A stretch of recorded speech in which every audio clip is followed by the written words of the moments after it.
नमस्कार, मी Sarjerao Salve Star India One मध्ये आपणा सर्वांचं हार्दिक स्वागत करत आहे। अश्लीलताचा कळस या लोकांनी गाठलेला आहे। OTT प्लॅटफॉर्मवर वेगवेगळ्या साइट्सद्वारे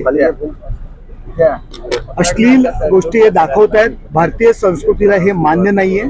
स्वातंत्र्याच्या नावावर काहीही अश्लीलतेचा कळस यांनी गाठलेला आहे, धुडगूस घालताय। मी मध्यंतरीच्या काळात संसदेत मागणी केली होती, या OTT प्लॅटफॉर्मवरती बंदी आणली पाहिजे, त्यांना सेन्सॉरशिप लावली पाहिजे।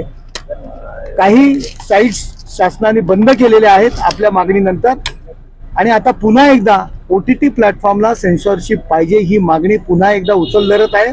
अशा अश्लीलतेच्या ज्या काही साइट्स आहेत त्यांच्यावरती कारवाई करणं गरजेचं आहे। सर, त्यांच्या विरोधात आणखी काही खटले सुरू आहेत, तर सरकारकडे काय मागणी असेल? अशा लोकांवरती सांस्कृतिक जी काही स्वातंत्र्य आहे, सांस्कृतिक सभ्यता आहे, तिला त्याच्यावर घाला घालण्याचं काम करतात, त्यांच्यावर कारवाई होणं गरजेचं आहे।